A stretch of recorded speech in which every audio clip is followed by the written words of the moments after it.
একাদশীর বার্তা কথা শুনো ভক্তগণ, যাহা শ্রবণে হইবে তোমার অভীষ্ট পূরণ। শ্রী গৌরাঙ্গ নিত্যানন্দ শ্রী অদ্বৈত চন্দ্র গদাধর শিবাসাদি গৌর ভক্তবৃন্দ, রাধে রাধে ভক্তগণ। আগামী 8ই জ্যৈষ্ঠ 1432 সন, ইংরেজিতে 23শে মে 2025 শুক্রবারে এই অপরা একাদশী ব্রত পড়িয়াছে। শ্রীধাম রাধাকুণ্ডের পঞ্জিকা অনুসারে দাস গোস্বামী গদ্দির আপনি বর্ণনা করতেছি। পরের দিন পারণ 9ই জ্যৈষ্ঠ 1432 সন, 24শে মে 2025 শনিবারে সূর্যোদয়ের পর 9:22 মধ্যে অপরা একাদশী ব্রতের পালন করিবেন। এবার মাহাত্ম্য কথা শ্রবণ। কৃষ্ণায় বাসুদেবায় হরয়ে পরমাত্মনে প্রণত ক্লেশনাশায় গোবিন্দায় নমো নমঃ। সুধী ভক্তবৃন্দগণ,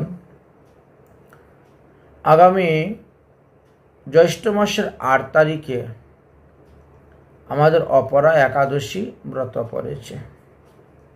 8ই জ্যৈষ্ঠ 1432 বাংলা, আর ইংরেজি তারিখ হল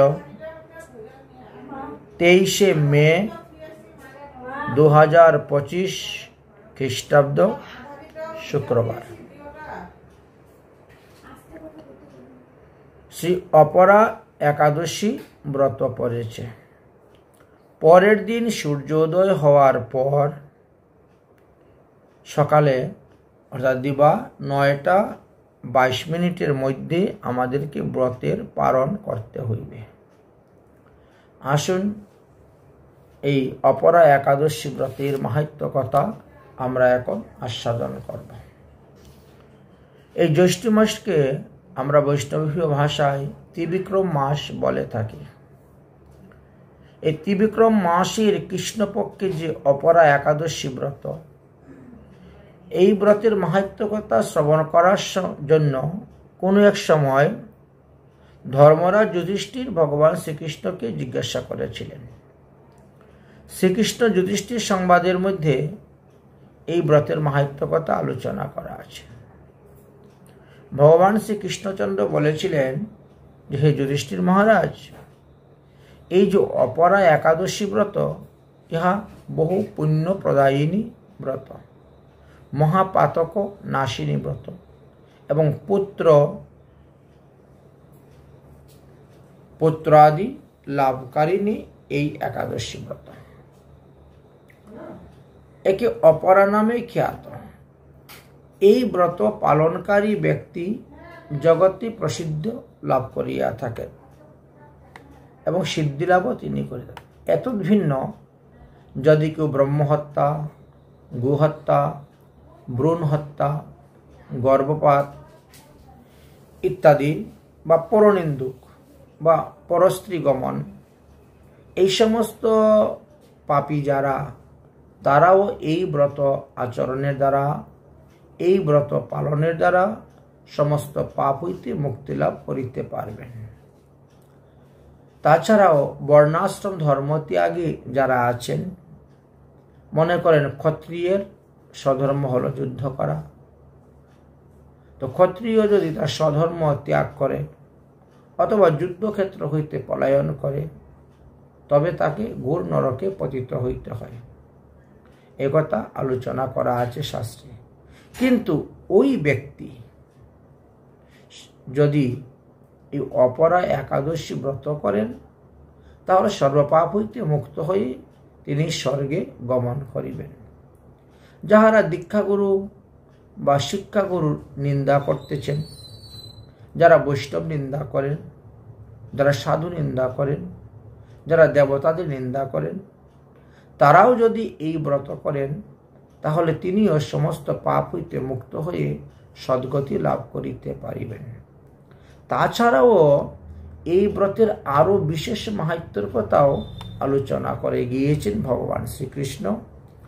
ধর্মরাজ যুধিষ্ঠিরকে বললেন, হে রাজন, মকরস্থিত রবিযুক্ত মাঘ মাসে প্রয়াগে, তীর্থরাজ প্রয়াগে স্নান করলে পরে মানুষ যে পুণ্যফল লাভ করতে পারে, শিবরাত্রিতে কাশীধামে বাস করে, উপবাস করে, গঙ্গা স্নান করে মানুষ যে পুণ্যফল লাভ করতে পারবে, গয়াধামে বিষ্ণু পাদপদ্মে পিণ্ডিদান করে, পিতৃগণের তৃপ্তির উদ্দেশ্যে যে সমস্ত কাজ করেন তদ্বারা তিনি যে পুণ্যফল লাভ করতে পারবেন, সিংহস্থিত বৃহস্পতিতে গুমতি অর্থাৎ গোদাবরী নদীতে স্নান করলে পরে যে পুণ্যফল লাভ করতে পারবেন, কুরুক্ষেত্রে সূর্যগ্রহণকালে স্নান করলে সেখানে হস্তিদান, অশ্বদান, সুবর্ণদান করলে যে পুণ্যফল লাভ করতে পারবেন, এই সমস্ত পুণ্যফল যদি একত্র করা হয় তথাপি ওই অপরা একাদশী ব্রতের সমান হইবে না। অর্থাৎ তার থেকেও বেশি এই অপরা একাদশী ব্রত আপনাকে ফল প্রদান করিতে সমর্থ। এই অপরা একাদশী ব্রত পাপরূপ বৃক্ষের কুঠার স্বরূপ বা ইন্ধন স্বরূপ বলা হয়েছে। পাপরূপ কাষ্ঠকে দাবাগ্নি দ্বারা যেরকম ভস্মীভূত করা যায়, কাষ্ঠ যেভাবে অগ্নির দ্বারা ভস্মীভূত হয়, ঠিক তেমনিভাবে একাদশী ব্রতের দ্বারা আমাদের দেহের পাপ ভস্মীভূত হয়ে থাকে। এই অপরা একাদশীতে উপবাস পূর্বক যদি বিষ্ণু পূজা করেন, বিষ্ণুকে 108টি তুলসী পাতা অর্পণ করেন, তাহলে তিনি শত শত জন্মের অর্জিত যে পুণ্য ফল আছে অর্জন করা বা সেটা বর্ধিত হইবে এবং শত শত জন্মের যে পাপ আপনার জমা হয়ে আছে সেই সমস্ত পাপ থেকে আপনি মুক্তি লাভ করতে পারবেন। দেহান্তে বিষ্ণুলোকে গমন করিতে পারিবেন। যিনি এই ব্রতকথা পাঠ করেন বা শ্রবণ করেন তিনিও সহস্র সহস্র গোদানের ফল লাভ করিতে পারেন। এই ব্রতের এমনই মহিমার কথা বর্ণন করে গিয়েছেন।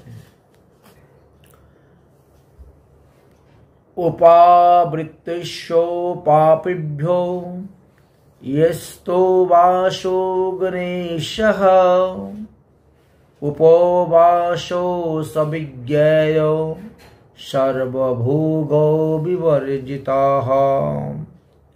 একাদশী ব্রতের উপবাস দিবসে সমস্ত পাপ কার্য হতে নিবৃত্তি হইয়া সমস্ত ভোগের বস্তু বর্জন করিবেন। ভগবানের নাম জপ করিবেন, ভগবানের মন্ত্র জপ করিবেন, ভগবানের ধ্যান করিবেন, ভগবত কথা শ্রবণ এবং কীর্তন করিবেন। এইভাবে সমস্ত দিনটি আপনি অতিবাহিত করিবেন। অসত্য ভাষণম দ্রুতম দিবাস্তা পঞ্চৌ মিথুনম একাদশ্যাম ন কুর্বন্ত সর্ব উপবাসো পরো নরঃ। উপবাস পরায়ণ ব্যক্তি মিথ্যা কথা বলবে না, পাশা খেলা, তাস খেলা, জুয়া খেলা খেলবে না, দিবানিদ্রা যাবে না, সর্বপ্রকারের মৈথুন ত্যাগ করিবে। উপবাস দিবসে দন্তধাবনও করা নিষিদ্ধ আছে। এই জন্য দশমী দিন রাত্রিবেলায় প্রসাদ পাওয়ার পরে ভালো করে দন্তধাবন করে শয়ন করতে হয়। পরের দিন মুখের মধ্যে জল নিয়ে 12 বার কুল্লা করে কুলকুচি করে জল ফেললেই মুখ শুদ্ধ হয়ে যায়। যারা পান তাম্বুল ভোজন করেন তারা একাদশী আদি ব্রতের দিবসে পান তাম্বুল, গুটকা, সিগারেট, চা, পান, বিড়ি ইত্যাদি কখনো গ্রহণ করিবেন না। এমনকি একাদশী ব্রতের দিনে মধু পর্যন্ত সেবন করা নিষিদ্ধ। অন্যান্য দ্রব্যের কথা আর কি বলবো, সরিষার তেল ব্যবহার করা নিষিদ্ধ, বা ব্যায়াম, মল্লযুদ্ধ ইত্যাদিও নিষিদ্ধ করা আছে। কারোর প্রতি ক্রোধ দেখাবেন না, কোনো বিষয়ের প্রতি লোভ দেখাবেন না। একাদশী আদি ব্রতের দিন কাঁসার পাত্রে ভোজন করবেন না। এইভাবে ব্রতের কতগুলা নিয়ম আলোচনা করা হয়েছে। যদি সমর্থ থাকেন আপনি নির্জলা থাকতে পারেন, সমর্থ না থাকলে আপনি সজলা ব্রত করবেন, ফলাহার করবেন। যত দণ্ড আপনি উপবাস থাকবেন, যত প্রহর আপনি উপবাস থাকবেন, প্রতি প্রহরে প্রহরেই সেই পরিমাণ ফল লাভ করতে পারবেন। উপবাসের দিবসে যারা সজলা করতেছেন তারা কিন্তু রাত্রে 12টার পর এবং পরের দিন সূর্যোদয়ের আগ পর্যন্ত এই নির্দিষ্ট সময়ের মধ্যে এক ফোঁটা জলও গ্রহণ করিবেন না। আপনি রাত্রে 12টার আগেই জল পান করে নেবেন। যারা সজলা করতেছেন তাদের জন্য এই বিশেষ নিয়মটা দেওয়া হচ্ছে। কারণ সজলা করা সত্ত্বেও রাত্রে 12টার পর এবং সূর্যোদয়ের আগে যদি আপনি জল পান করেন তাহলে একাদশী ব্রতের ফল আপনার নষ্ট হয়ে যাবে এবং অন্তিমে ঘোর নরক যন্ত্রণা ভোগ করতে হয়, নরকাদিতে গমন করিতে হয়। একাদশী ব্রতের দিবসে কোনো অবস্থাতেই মাতা পিতার নিত্য এবং নৈমিত্তিক শ্রাদ্ধ করবেন না। এটি সম্পূর্ণভাবে পরিত্যাগ। যদিও তিথি পরে যায় মাতা পিতা আর বা পিতৃপুরস্কারও, তথাপিও ওই দিবসে ব্রত করা নিষিদ্ধ। পিতৃগণ এই পাপযুক্ত একাদশী অন্ন পিণ্ডিদান তারা গ্রহণ করেন না, এতে প্রত্যয় হয়। তাই আপনি একাদশীর পরে পারণের দিন আপনি করতে পারেন দ্বাদশীতে। আর যদি বেঞ্জলি আদি অষ্টমহা দ্বাদশী হয় তাহলে ত্রয়োদশীতে গিয়ে আপনি মাতা পিতার নিত্য নৈমিত্তিক শ্রাদ্ধ করিবেন। কখনো হরিবাসর দিবসে নিত্য নৈমিত্তিক শ্রাদ্ধ করিবেন না, যেহেতু দেবগণ এবং পিতৃগণ শাস্ত্রনিন্দিত এই পাপান্ন তারা ভোজন করেন না। এই বিষয়ে শাস্ত্রেও আমাদেরকে বর্ণন করে গিয়েছেন। যে কুর্বন্তি মহিপাল শ্রাদ্ধম তে একাদশী দিনে ত্রয়স্থ নরকম জান্তি দাতা ভুক্তা পরির্তক। হে রাজন, যাহারা হরিবাসরে শ্রাদ্ধ কার্য করেন তাদের তিনজনই নরকে যায়। অর্থাৎ যিনি করবেন তিনি নরকে যাবেন, যার উদ্দেশ্যে করা হবে তিনি নরকে যাবেন, আর যারা এসে সেখানে ভোজন করবে তারাও নরকে যাইবে। এইভাবে শাস্ত্রে বর্ণন করে গিয়েছেন। অতএব একাদশী আদি ব্রত উপস্থিত হইলে কোনো অবস্থাতেই শ্রাদ্ধ কার্য আপনারা করবেন না। অনেকেই প্রশ্ন করে থাকেন যে একাদশী দিবসে কি ভগবানকে অন্নভোগ লাগানো যাবে? এই বিষয়ে সিদ্ধান্ত আছে যে ভগবানের তো একাদশী নয়, একাদশী হলো মানুষের জন্য। তাই ভগবানকে যদি আপনি মনে করেন তাহলে আপনি অন্নভোগ লাগাতে পারেন, কিন্তু সেই অন্নপ্রসাদ আপনি কাউকে দান করতে যাবেন না। সেই প্রসাদটাকে রেখে দিতে হবে এবং পরের দিন যখন পারণ হবে সেই পারণের সময় সেই প্রসাদ আপনি গ্রহণ করবেন। যেখানে যেখানে ভগবানের নিত্য অন্নব্যঞ্জন ভোগের ব্যবস্থা আছে সেখানে সেখানে অন্নব্যঞ্জন দ্বারা ভোগ লাগাইতে পারেন ব্রতের দিবস। কারণ শ্রীহরির কোনো উপবাস নেই, অন্নত্যাগ নেই। যেমন উদাহরণস্বরূপ বলতে পারি আমরা জগন্নাথপুরীতে প্রতিদিন 25 মণ চালের অন্ন ভোগ লাগে। প্রতিদিন 54 বার সেখানে ভোগ লাগানো হয়। অর্থাৎ জগন্নাথের হাত এবং মুখ কখনো শুকাবে না। একবার প্রসাদ পেয়ে আচমন দিয়ে জায়গা পরিষ্কার হলো, আরেকবার ভোগ লাগানো হলো, সেই ভোগ সরিয়ে নেওয়া হলো, আচমন দেওয়া হলো, হাত মুখ ধুয়ে দেওয়া হলো, আবার আরেকটি ভোগ এসে উপস্থিত হয়ে গেল। যেহেতু তিনি ভগবান এবং তিনি একাদশীকে সেখানে বেঁধে রেখেছেন, আপনি আমি তো একাদশীকে বাঁধতে পারি নাই, এই জন্য জীবের পক্ষে এটা সাধ্যও নয়। এই জন্য মানুষ একাদশীতে অন্ন ব্যঞ্জন জগন্নাথের প্রসাদ হলেও, ভগবানের প্রসাদ হলেও সেটা গ্রহণ করা উচিত নয়। আপনি ফলাহার করতে পারেন, নির্জলা যদি আপনি করতে নাও পারেন তাহলে আপনি ফলাহার করুন, এতেও আপনার মঙ্গল হবে, এতেও আপনার কল্যাণ হবে। তাই একাদশী ব্রতের দিবসের কথা আলোচনা করতে গিয়ে আমরা এই কথাই বলতে পারি যে একাদশী দিবসে ভগবানের কোনো ব্রত নেই, ব্রত হলো মানুষের জন্য। একাদশীতে মহাপ্রসাদকে প্রণাম এবং বন্ধন করিয়া দণ্ডবোধ করে রেখে দিবেন এবং পরদিন যথাসময়ে তাহা আপনি পারণের সময় গ্রহণ করিবেন।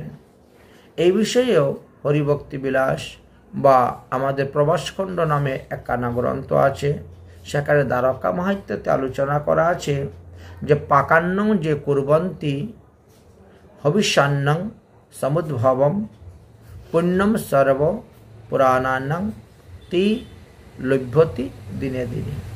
যাহারা হরিবাসর দিবসে ঘৃতযুক্ত অন্ন উত্তম তণ্ডুল রান্না করে, আমরা যাকে পুষ্পান্ন বলি, এইভাবে যদি উত্তম দ্রব্য রান্না করে শ্রীহরিকে নিবেদন করা হয়, তাহলে যিনি রন্ধন করবেন, যিনি ভোগ লাগাইবেন, তাদের উভয়েরই বহু পুণ্য লাভ করিয়া থাকেন। এই কথা শাস্ত্রে বর্ণন করে গিয়েছেন। তবে যারা অন্নভোগ একাদশী আদি ব্রতের দিবসেও ভগবানকে দিবেন, সেখানে একটু সাবধানতার কথাও বর্ণন করে গিয়েছেন। যেমন ধরেন আমরা যারা গৌড়ীয় বৈষ্ণব আছি, আমাদের নবদ্বীপের ভোগ এবং বৃন্দাবনের ভোগ উভয় ভোগ লাগানো হয়ে থাকে। তো শ্রীধাম নবদ্বীপে শুধু তিন প্রভুর তিন থালি ভোগ লাগবে, অর্থাৎ গৌরাঙ্গ মহাপ্রভু, নিত্যানন্দ প্রভু এবং অদ্বৈত প্রভু, এই তিন প্রভুর ভোগ লাগবে, ভোগ প্রসাদ। দ্বিতীয়বারে আমরা অন্যান্য দিন যেমন আচমন দিয়ে এত গৌরপ্রসাদী গদাধর পণ্ডিত, শ্রীবাস পণ্ডিত আদি গৌরভক্তবৃন্দব্যে বলি, কিন্তু এই কথা এখানে বলা যাবে না। কারণ গদাধর পণ্ডিত, শ্রীবাস পণ্ডিত তারা ভক্ত অবতার, এই কারণে তারা একাদশী ব্রতের দিনে কখনো অন্ন গ্রহণ করেন না, এই কারণে তাদেরকে ভোগ দেওয়া যাবে না। এবং রূপ সনাতনাদি গোস্বামী অন্যান্য দিন যেমন আমরা তৃতীয়বার যখন আচমন দিয়ে ভোগ দিই যে এত গৌরপ্রসাদী রূপাদি গোস্বামী বর্গভ্যে নম, এ কথাও বলা যাবে না এবং ভোগ লাগানো যাবে না। বা চতুর্থবার আমরা যে ভোগ লাগাইতে যাই শ্রী গুরু বর্গভ্যে নম, শ্রী গুরুদেবায় নম বলে নিবেদন করি, সেটাও একাদশী ব্রতের দিন করা যাবে না। কারণ ব্রতের দিনে তাহারা সকলেই নির্জলা উপবাস করিয়া থাকেন, নিরম্ভ করিয়া থাকেন, এই জন্য কোনো অবস্থাতেই দেওয়া যায় না তাদেরকে। এই জন্য নবদ্বীপে শুধুমাত্র তিন প্রভু ঈশ্বর তত্ত্ব, গৌরাঙ্গ, নিত্যানন্দ, অদ্বৈত, এই তিনজনের তিন থালি আপনি ভোগ লাগাতে পারেন, অথবা এক থালির মধ্যেও তিনজনের বীজ মন্ত্র আপনি মন স্মরণ করতে পারেন, বলতে পারেন, বা মানসিকভাবে আপনি সেখানে ভোগ নিবেদন করতে পারেন। এই কথা সর্বশাস্ত্র সম্বন্ধিত।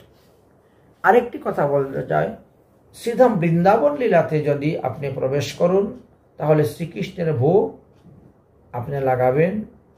কারণ নবদ্বীপের ভোগ এবং বৃন্দাবনের ভোগ, বৃন্দাবনের ভোগ হলো সিদ্ধ দেহ।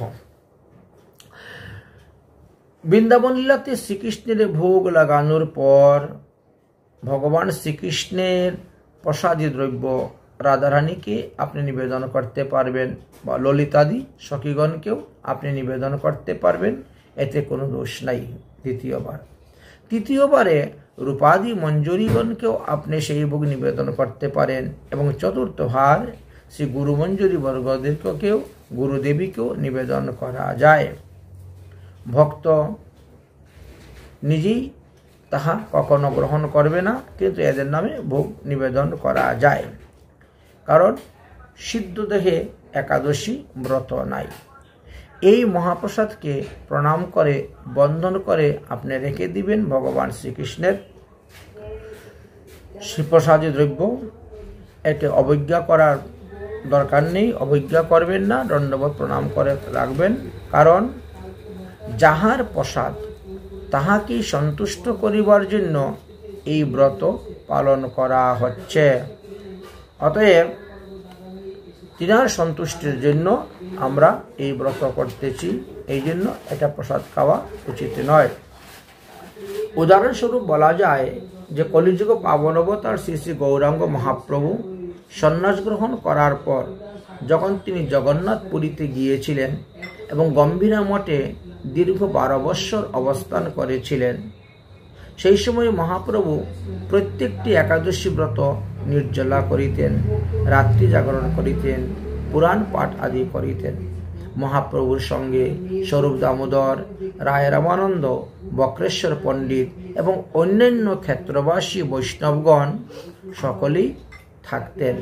সবাই এইভাবে উপবাস করতেন, ব্রত আচরণ তারা করতেন। একদিন কি হয়েছিল, মহাপ্রভু সমস্ত বৈষ্ণবদেরকে সঙ্গে করে নিয়ে রওনা হয়েছেন এবং জগন্নাথ মন্দিরে প্রবেশ করেছেন জগন্নাথ দেবকে দর্শন করার জন্য। তো মহাপ্রভু জগন্নাথকে একটু দূরের থেকে দর্শন করেন, অর্থাৎ যেখানে গরুর স্তম্ভ আছে সেখানে দাঁড়িয়ে দর্শন করেন। অন্যান্য ভক্তগণ একেবারে মন্দিরের ভিতরে গিয়ে প্রবেশ করেন এবং জগন্নাথকে কুলাকুলি আলিঙ্গনও প্রদান করিয়া থাকেন। এই প্রথাটা পূর্বে প্রচলন ছিল। যাই হোক, তখন কি হয়েছিল, সেই জগন্নাথের পূজারী পাণ্ডা মহাপ্রভুর অন্তরঙ্গ ভক্তদের হাতে জগন্নাথের মহাপ্রসাদ দিয়ে দেয়। এবার তারা বড় চিন্তার মধ্যে পড়ে গেলেন, কারণ জগন্নাথের প্রসাদন্ন ক্ষেত্রে সকলের মান্য, পাইলেই করিবে ভক্ষণ। কিন্তু আবার শাস্ত্রে এও লেখা আছে একাদশীতে অন্নভোজন করিবে না। এই ক্ষেত্রে কি করা যায়? বড় চিন্তার মধ্যে পড়ে গেলেন। যদি জগন্নাথের প্রসাদন্ন ভক্ষণ না করেন তাহলে প্রসাদ অবজ্ঞার কারণে তাদের অপরাধ হইবে, পাপ হইবে। আর যদি জগন্নাথের মহাপ্রসাদ ভোজন করেন তাহলে একাদশী দেবীকে অবজ্ঞা হবে, এতেও পাপ হইবে। তাই তারা মহা সংকটের মধ্যে পড়ে গেলেন। আমরা কি করিব তাহা ভেবে চিনতে পাচ্ছেন না। তাহাদের বাক্য শ্রবণ করিয়া মহাপ্রভু তখন বললেন যে, শুনো আমার কথা। প্রভু বলেন, ভক্তির অঙ্গ একাদশীর মান ভঙ্গে সর্বনাশ উপস্থিত হয়। প্রসাদ পূজন করি পরদিন পাইবে তরি, তিথি পর দিন নাহি রয়। এটি মহাপ্রভুর আদেশ। মহাপ্রভু এটি উপদেশ দিলেন। আমাদের হলো মহাপ্রভুর মত এবং মহাপ্রভুর পথ, এই দুইটি মেনে চলা। সুতরাং মহাপ্রভু বলছেন, কোনো অবস্থাতেই একাদশীতে ভগবানের অন্নপ্রসাদ হলে সেটা গ্রহণ করা যাবে না, তবে ফল প্রসাদ আপনি গ্রহণ করিতে পারেন। তাই মহাপ্রভু বলছেন, শ্রীহরি বাসর দিনে কৃষ্ণ নাম রসপানে তৃপ্ত হও বৈষ্ণব সুজন। অন্য রস নাহি লও, অন্য কথা নাহি কও, সর্বভোগ করিয়া বর্জন। মহাপ্রভু বললেন যে কোনো প্রকারের অন্য কোন রস জিহ্বায় দিবেন না, কোনো অন্য আজে বাজে কথা বলবেন না। অর্থাৎ একাদশ ইন্দ্রিয়কে সংযম রেখে তোমাকে ব্রত করতে হবে, তাহলে একাদশী ব্রতের ফল আপনি লাভ করতে পারবেন যথার্থভাবে। প্রসাদ ভোজন নিত্য শুদ্ধ বৈষ্ণবের কৃত্য, অপ্রসাদ না করেন ভোজন। শুদ্ধ একাদশী যবে নিরাহার থাকি তবে, পারণেতে প্রসাদ গ্রহণ।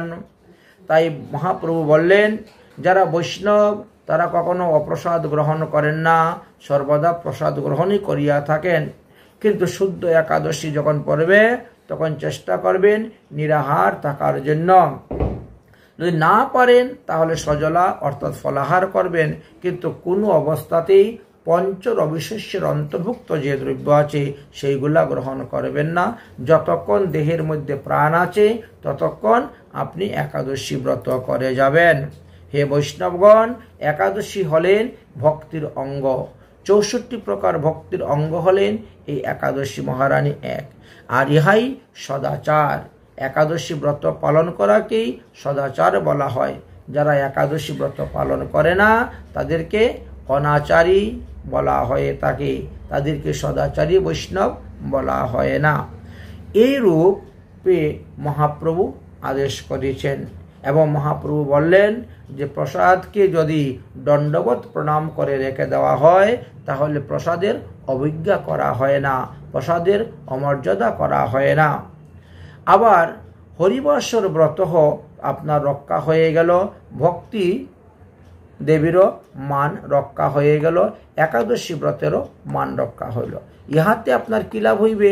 একাদশী ব্রতের কৃপা লাভ করতে পারবেন এবং ভক্তি দেবীর কৃপা আপনি লাভ করতে পারবেন। এই কথা শুনিয়া বৈষ্ণবগণ সবাই আনন্দিত হলেন। মহাপ্রভুর আদেশ অনুসারে সবাই স্বস্থানে গমন করলেন এবং সেইভাবে তারা জগন্নাথপুরীতে বাস করেও তারা একাদশী ব্রত করতেন। কখনো পঞ্চরবিশস্য গ্রহণ করতেন না বা জগন্নাথের মহাপ্রসাদ তারা গ্রহণ করতেন না ব্রতের দিবসে। অন্যান্য দিন অবশ্যই তারা গ্রহণ করতেন জগন্নাথের মহাপ্রসাদ। সেই সময় হইতে আজ পর্যন্ত শ্রীক্ষেত্রবাসী বৈষ্ণবগণ অর্থাৎ নীলাচলবাসী বৈষ্ণবগণ, বৃন্দাবনবাসী বৈষ্ণবগণ এবং নবদ্বীপবাসী বৈষ্ণবগণ, এতদ্ভিন্ন আমাদের সপ্তপুরীতে যে সমস্ত বৈষ্ণবগণ আছেন, যারা মহাপ্রভুর মত, যারা মহাপ্রভুর পথ মেনে চলেন, তারা কখনো একাদশীতে অন্ন আদি পঞ্চরবিশস্য গ্রহণ করেন না। তারপরেও আরেকদিন আরেকটি ঘটনা হয়েছিল। একদিন শ্রী গৌরসুন্দর হরিবর্ষর দিবসে জগন্নাথ দর্শন করার পর তিনি একটা বেদির উপরে গিয়ে বসে আছেন। এমন সময়ে স্বরূপ দামোদর, রায় রামানন্দ, বক্রেশ্বর পণ্ডিত আরও অন্যান্য ক্ষেত্রবাসী বৈষ্ণবগণ তারা মহাপ্রভুর চরণে আসিয়া নিবেদন করতেছেন, হে প্রভু, আপনি কৃপা করে বলুন আজকের এই একাদশী দিবসটা আমরা কিভাবে পালন করব। তাদের প্রশ্নের উত্তর দিতে গিয়ে মহাপ্রভু বললেন, প্রভু বলেন, এক মনে কৃষ্ণ নাম সংকীর্তনে নিদ্রা আহার করিয়া বর্জন। একাদশী ব্রতটা এক মনে এক চিত্তে করতে হবে। এখন যে যেটা পারো, কেউ কৃষ্ণ নাম জপ করো, কেউ কৃষ্ণ নাম কীর্তন করো, কেউ গীতা পাঠ করো, কেউ ভাগবত পাঠ করো, কৃষ্ণলীলা গুণগান করো, কেউ পুজো করো, কেউ অর্চন করো, কেউ ভগবান গুণগান করো, কেউ বা নৃত্য করো, কেউ বা দণ্ডবত প্রণাম করো। নিদ্রা আহার করিয়া বর্জন, দুটাই বললেন। একে রাত্রি জাগরণ করবেন, দ্বিতীয়ত নিরম্ব থাকবেন, তাহলে আপনি ওই একাদশী ব্রতের 16 আনা ফল লাভ করতে পারবেন। যদি আপনি নির্জলা থাকেন অথচ রাত্রি জাগরণ না করেন তাহলে আপনি 12 আনা একাদশী ব্রতের ফল লাভ করতে পারবেন। যদি রাত্রি জাগরণও করেন না, নির্জলাও থাকেন না, সজলা আপনি থাকেন, তাহলে আপনি 8 আনা ফল লাভ করতে পারবেন। এতে কোনো প্রত্যয় হবে না বা ক্ষতি হবে না।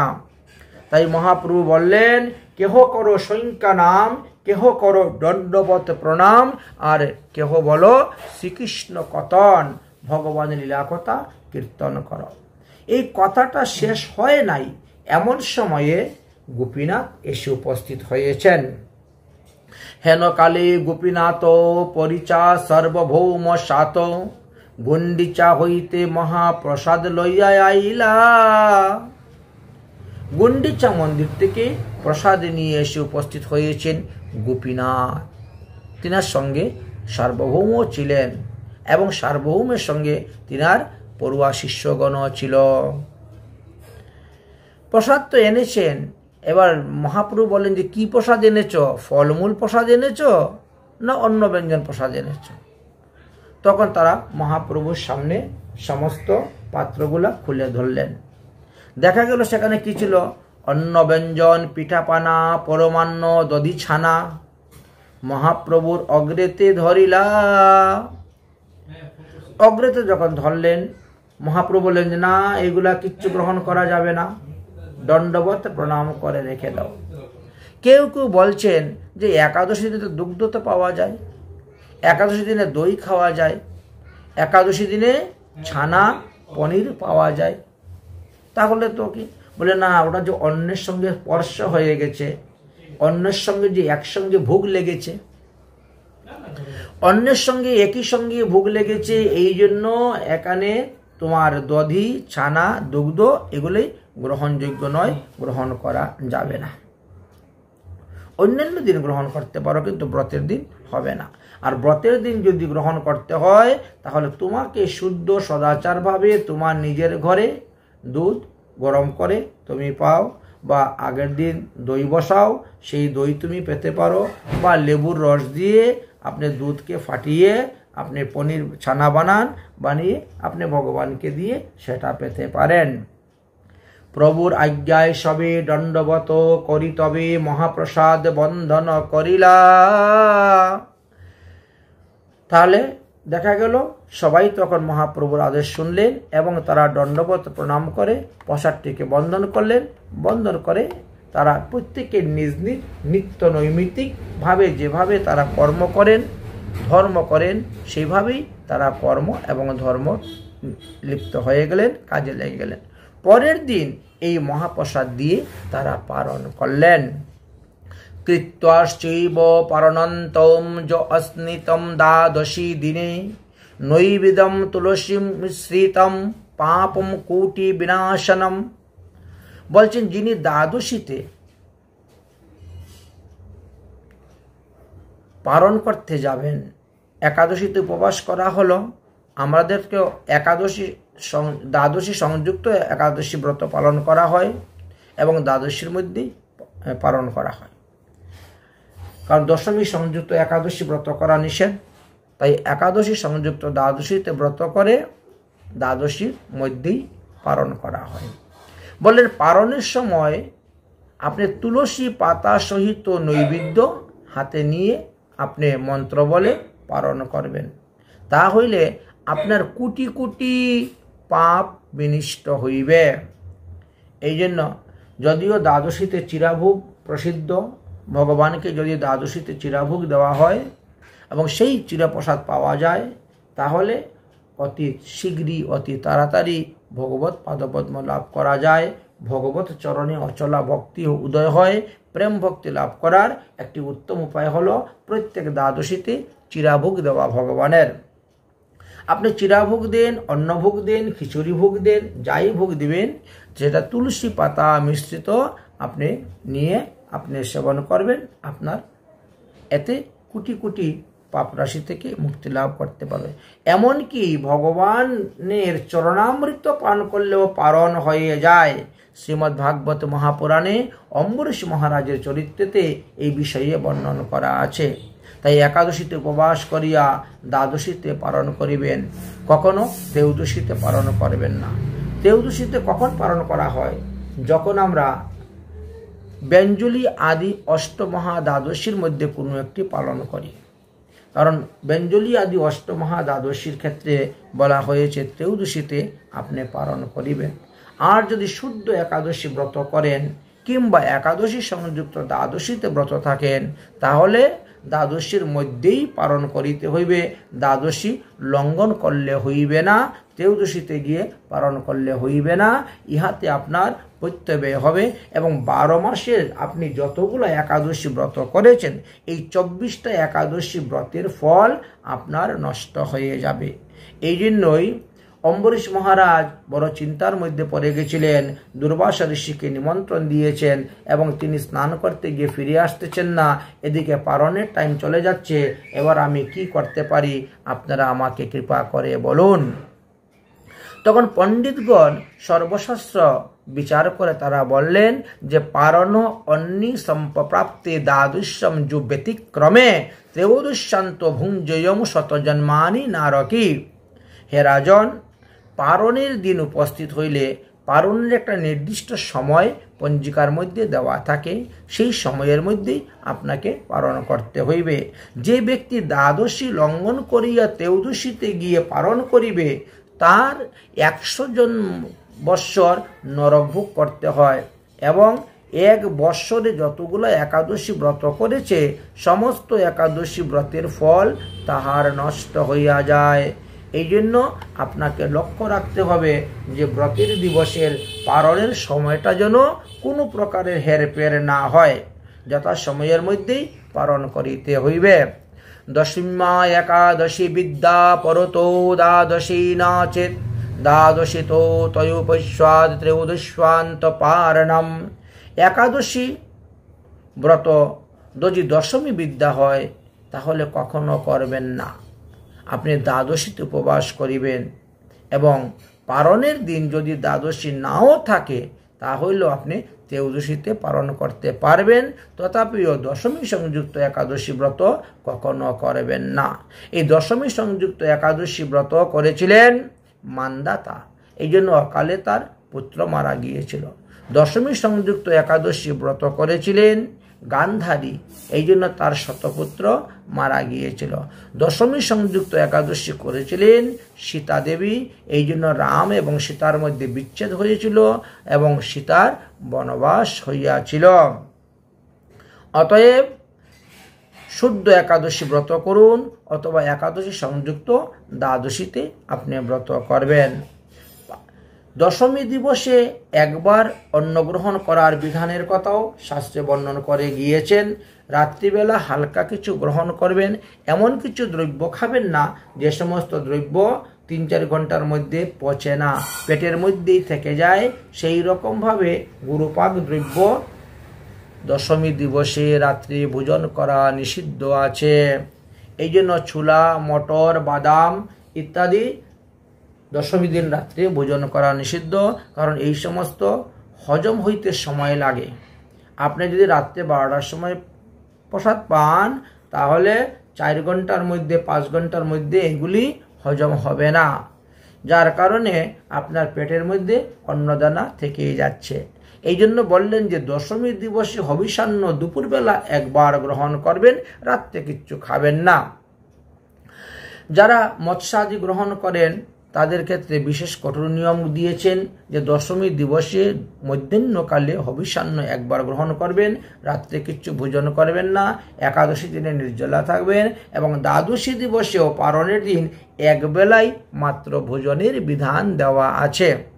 এবং দ্বাদশী দিবসে পালনের পরে আপনারা কখনো মধু বা মৎস্য মাংস, মদ্য এইগুলাও খেতে যাবেন না, কারণ দ্বাদশীর দিবসেও আপনাকে হবিষান্ন গ্রহণ করতে হবে, তবেই আপনি উত্তম ফল লাভ করিতে পারিবেন। উপবাসে তথা শ্রাদ্ধে নৌখাদ্যন্ত ধারণম ধাবনান্ত কাষ্টম সংযুক্তম হন্তি সপ্তকুলানি চ। একাদশী ব্রতের দিবসে, এমনকি মাতা পিতার শ্রাদ্ধ দিবসে দন্তধাবন করা শাস্ত্রে নিষিদ্ধ আছে। দন্তকাষ্ঠ যারা চর্বিত করবেন তাদের 7 কুল বিনাশ হয়ে যায়।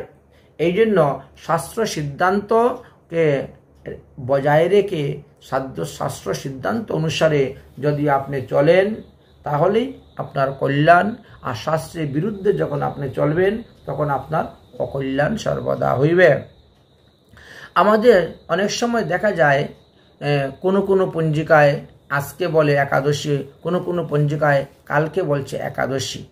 এইভাবে যখন আপনারা দেখবেন তখন আপনারা নিজেরাই একটা চিন্তার মধ্যে পড়ে যান যে কোন দিন করব, আজকে করলে ভালো হবে না কালকে করলে ভালো হবে। এই যে চিন্তাটা করতেছেন, এই বিষয়ে হরিভক্তি বিলাস সিদ্ধান্ত দিয়েছেন, বলছেন বিভাদেষু চ সর্বেষু দ্বাদশং সমুপাসনম। যেখানে দেখবেন পণ্ডিতে পণ্ডিতে বিভাদ, পঞ্জিকায় পঞ্জিকায় বিভাদ, ক্যালেন্ডারের মধ্যে বিভাদ, বিভিন্ন স্থান দেখা যায়, কেউ বলছে আজকে করো, কেউ বলছে কালকে করো। তাহলে আপনি পরের দিনের একাদশী ব্রতটাই করবেন, অর্থাৎ দ্বাদশীটি উপবাস করবেন। দয়ু বিরোধিতম শ্রুত্বা দ্বাদশী সমুপাসতে পারণম ত্রয়োদশ্যানম শাস্ত্র বিধি, এই কথাই বলে গিয়েছেন। শাস্ত্রবিধি নির্ণয় জ্ঞায়। অর্থাৎ এক এক পঞ্জিকায় যদি এক এক মত দিয়ে থাকে তাহলে আপনি শেষের দিন অর্থাৎ দ্বাদশী দিনেই উপবাস করবেন। আর যদি দ্বাদশী নাও থাকে তাহলে ত্রয়োদশীতে গিয়েও পালন করতে পারবেন। এই কটা বিশেষ কিছু নিয়ম শাস্ত্রে বর্ণন করে গিয়েছেন। আরও আমাদেরকে বললেন যে বহু বাক্য বিরোধেন সন্দেহ জায়তে যদা, এক এক সম্প্রদায় এক একভাবে বলছে, এক এক পঞ্জিকা এক একভাবে বলছে, তাই বহু বাক্য বিরোধেন, বহু লোকের বহু মতের বিরোধিতা যদি দেখে তোমার মনে সন্দেহ উদয় হয় যে আমি কোন দিন করবো, তাহলে উপবাস্য দ্বাদশ্যাম, সোজাসুজি আপনি দ্বাদশীতে উপবাস করবেন এবং ত্রয়োদশীতে গিয়ে পালন করিবেন। বেদান্ত পারগামী, বেদান্ত বেদ বিজ্ঞান জ্ঞানীগণ পণ্ডিতগণ এইভাবেই আমাদেরকে উপদেশ দিয়েছেন। আপনারাও সেইভাবে একাদশী ব্রত করবেন। একাদশী ব্রত করার পর পারণের দিন চেষ্টা করবেন একটু ব্রাহ্মণ বৈষ্ণব ভোজন করানো।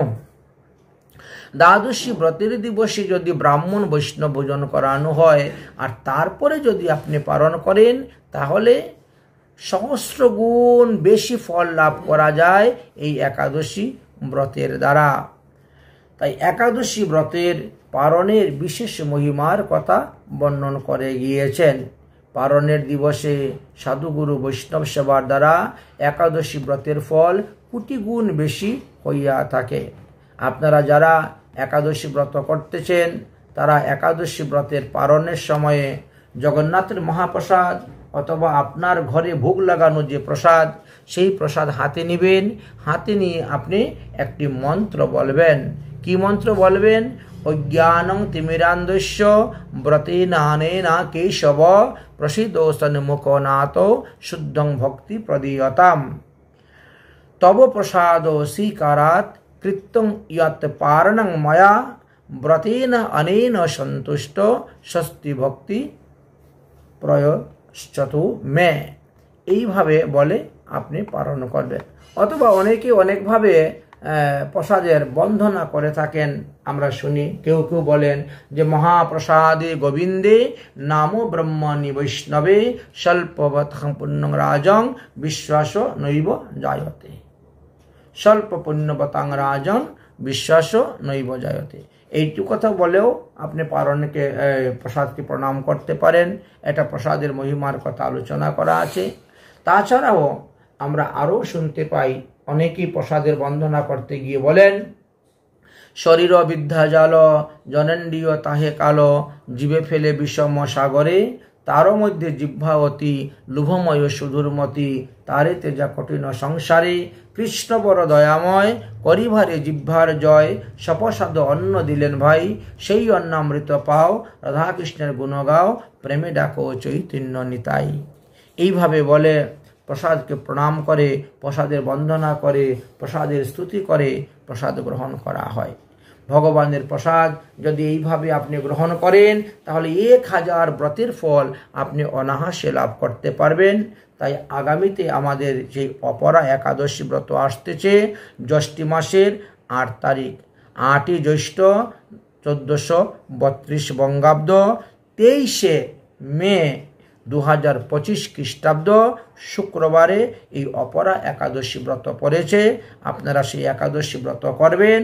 পরের দিন অর্থাৎ 9 জ্যৈষ্ঠ 2032 বাংলা শনিবার অর্থাৎ 24শে মে 2025 খ্রিস্টাব্দ শনিবারে আপনারা পালন করবেন সূর্যোদয় হওয়ার পর সকালে 9:22 মধ্যে পালন করতে হইবে। প্রত্যেকের একটা স্ট্যান্ডার্ড টাইম থাকে সূর্যোদয়ের, সেই অনুসারে সূর্যোদয়ের পরে এবং 9:22 মধ্যে পালন করবেন। যেমন আমাদের বৃন্দাবনে আমরা দেখতে পাই যে আগামী দ্বাদশী দিবসে 5:51 সূর্য উদয়, অথচ কলকাতাতে সূর্যোদয় হয়ে যাচ্ছে 4:57। অর্থাৎ বৃন্দাবন ধাম এবং কলকাতার মধ্যে প্রায় 27-28 মিনিটের পার্থক্য আছে। এইভাবে বিভিন্ন স্থানেরও পার্থক্য আছে, দ্রাঘিমা রেখা অনুসারে পার্থক্য হয়ে থাকে। আজকালকে তো মোবাইলের যুগ, মোবাইল টিপলেই প্রতিটা স্থানের স্থানীয় সূর্যোদয়টা আপনাকে দেখাইবে। এই গৌহাটিতে কখন সূর্যোদয় হচ্ছে দেখাবে, লামডিগে কখন সূর্যোদয় হচ্ছে দেখাবে। একই আসামের মধ্যে বিভিন্ন স্থানের মধ্যে একটু হেরফের থাকবেই, কারণ দূরত্বতার উপরে, দ্রাঘিমা রেখার উপরে নির্ভর করে। হয় আপনারা আপনাদের সেই স্থানের দ্রাঘিমা রেখার উপরে যে স্ট্যান্ডার্ড টাইম দেওয়া আছে সেই অনুসারে সূর্যোদয়ের পরে, কিন্তু 9:22 সেটা সব জায়গার জন্যই 9:22 মধ্যে আপনি পালন করার চেষ্টা করবেন। যাই হোক, অপরা একাদশী ব্রতের মাহাত্ম্য কথা আলোচনা করলাম। একাদশী ব্রত কি জয়, একাদশী মহারানী কি জয়, অপরা একাদশী দেবী কি জয়। জয় জয় শ্রী রাধেশ্যাম, নিতাই গৌর হরি বল।